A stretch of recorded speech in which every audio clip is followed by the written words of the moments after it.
ಇದೀಗ ಶಿಡ್ಲಘಟ್ಟದ ಶಾಸಕರಾಗಿರ್ತಕ್ಕಂಥ ರವಿಕುಮಾರ್ ನಮ್ಮೊಂದಿಗೆ ಸಂಪರ್ಕದಲ್ಲಿದ್ದಾರೆ. ರವಿಕುಮಾರ್ ಅವರೇ ನಮಸ್ಕಾರ. ಸರ್ ನಮಸ್ತೆ. ಈ ಆಡಿಯೋ ವೈರಲ್ ಆಗಿದೆಯಲ್ಲ, ಕೇಳಿದ್ದೀರಾ ರವಿಕುಮಾರ್ ಅವರೇ? ತಾವು ರಾಜೀವ್ ಗೌಡ ಅವರ ಆಡಿಯೋ ಅಂತ ಹೇಳಲಾಗಿದೆ, ಅದು ಕೇಳಿದ್ದೀರಾ ಅದನ್ನ? ಸರ್, ಇವತ್ತು ನಮ್ಮ ಶಿಡ್ಲಘಟ್ಟ ನಗರಸಭೆ ಆಯುಕ್ತರು ಬಗ್ಗೆ ಹಾಂ, ರಾಜೀವ್ ಗೌಡ ಅವರು ಮಾತಾಡಿರೋಂಥ ಆಡಿಯೋ ಇವತ್ತು ಬೆಳಗ್ಗೆ ನಮ್ಮ ಗಮನಕ್ಕೆ ಬಂದಿದೆ. ಹಾಂ, ಕೂಡಲೇ ನಾವು ಆಯುಕ್ತರನ್ನ ಮತ್ತೆ ನಗರಸಭೆ ಅಧಿಕಾರಿಗಳನ್ನೆಲ್ಲರನ್ನೂ ಕರೆಸಿ ಇವತ್ತು ಒಬ್ಬ ಮಹಿಳೆಗೆ ಈ ರೀತಿ ವರ್ತನೆ ಮಾಡಿರ್ತಕ್ಕಂಥದ್ದು ಒಂದು ಗೂಂಡಾ ವರ್ತನೆ, ಒಂದು ಪ್ರಾಣ ಬೆದರಿಕೆ ಆಗ್ತಕ್ಕಂಥ ರಾಜೀವ್ ಗೌಡರ ವಿರುದ್ಧವಾಗಿ ಕಾನೂನು ಆತ್ಮವಾಗಿ ಅವ್ರ ಮೇಲೆ ಪ್ರಕರಣ ದಾಖಲೆ ಮಾಡ್ರಿ, ಅವ್ರ ಮೇಲೆ ಕಂಪ್ಲೇಂಟ್ ಕೊಡ್ರಿ ಅಂತ ನಾವೇ ಸೂಚನೆಯನ್ನ ಕೊಟ್ಟಿದ್ದೀವಿ. ಇವತ್ತು ಈ ರಾಜ್ಯದಲ್ಲಿ ಈ ಒಂದು ಪ್ರಕರಣ ಕಾಂಗ್ರೆಸ್ ಪಕ್ಷ ತಲೆ ತಗ್ಸ್ತಕ್ಕಂತ ಒಂದು ಪ್ರಕರಣ ಅಂತ ನಾನು ಹೇಳಕ್ ಬೇಕು.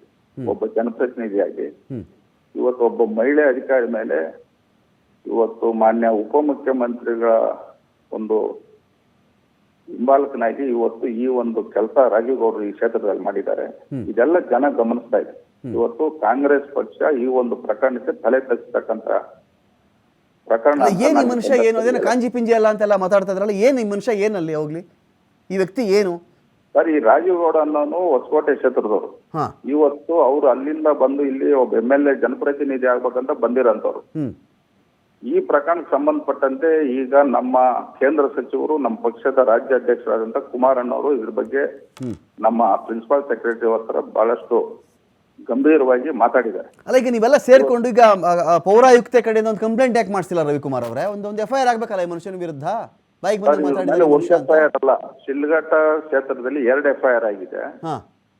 ಇಡೀ ರಾಜ್ಯದ ಉದ್ದಗಲಕ್ಕೂ ಸುಮಾರು 67 ಸ್ಟೇಷನ್ ನಲ್ಲಿ ಇವತ್ತು ಎಲ್ಲ ಪೌರ ಕಾರ್ಮಿಕರು, ಕಾರ್ಮಿಕ ಅಧಿಕಾರಿಗಳು ಇವತ್ತು ಅವ್ರ ಮೇಲೆ ಇವತ್ತು ಪ್ರಕರಣವನ್ನ ದಾಖಲೆ ಮಾಡ್ತಕ್ಕಂಥದ್ದಾಗಿದೆ.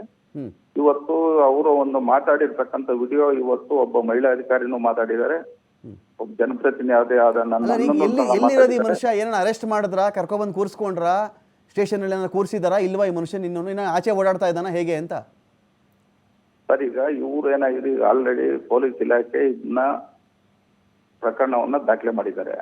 ನಾವು ಜಿಲ್ಲಾ ಮಟ್ಟದ ವರಿಷ್ಠ ಅಧಿಕಾರಿ ಗಮನಕ್ಕೂ ತಂದಿದ್ದೀರಿ. ಕೂಡಲೇ ಇದ್ರ ಮೇಲೆ FIR ಮಾಡಿ ಇವ್ರನ್ನ ಅರೆಸ್ಟ್ ಮಾಡಿ ಜೈಲ್ ಕಳಿಸ್ಬೇಕು, ಹೆಣ್ಣು ಮಕ್ಕಳಿಗೆ ರಕ್ಷಣೆ ಕೊಡ್ಲಿಕ್ಕೆ ನೀವು ಮುಂದಕ್ಕೆ ಬರ್ಬೇಕಂತ ನಾವು ಹೇಳಿದಿರಿ. ಇಡೀ ಕ್ಷೇತ್ರದಲ್ಲಿ ಇವತ್ತು ಸಂಪೂರ್ಣವಾಗಿ ಪ್ರತಿಯೊಬ್ಬರು ಇವತ್ತು ಆ ಮಹಿಳೆ ಪರವಾಗಿ ನಿಂತಿದ್ದಾರೆ. ವಿಶೇಷವಾಗಿ ನಮ್ಮ JDS ಪಕ್ಷದ ಮುಖಂಡರುಗಳು ಇವತ್ತು ಆ ಮಹಿಳೆ ಜೊತೆಯಲ್ಲಿ ನಿಂತು ಇವತ್ತು ಆ ಮಹಿಳೆಗೆ ಪರವಾಗಿ ಇವತ್ತು ಕೆಲಸ ಮಾಡ್ತಕ್ಕಂಥ. ಕುಮಾರಣ್ಣವರು ಇವತ್ತು ನಮ್ಮ ಚೀಫ್ ಸೆಕ್ರೆಟರಿ ಅವರಿಗೆ ಈ ಪ್ರಕರಣವನ್ನ ಬಹಳಷ್ಟು ಗಂಭೀರವಾಗಿ ನೀವು ಸಂಬಂಧಪಟ್ಟಂತ ಅಧಿಕಾರಿಗಳ ಗಮನ ತಂದು ಕೂಡಲೇ ಅವನ್ನ ಅರೆಸ್ಟ್ ಮಾಡ್ಬೇಕಂತ ಅವ್ರಿಗೆ ನಮ್ಮ ಸೂಚನೆಯನ್ನು ಕೊಟ್ಟಿದ್ದಾರೆ. ಈಗಾಗಲೇ ಎಲ್ಲಾ ಕಡೆ ಇವ್ರ ಮೇಲೆ ಪ್ರಕರಣ ದಾಖಲೆ ಆಗಿದೆ. ಓಕೆ, ಥ್ಯಾಂಕ್ ಯು ರವಿಕುಮಾರ್ ಅವರೇ ಮಾತನಾಡಿದ್ದಕ್ಕಾಗಿ.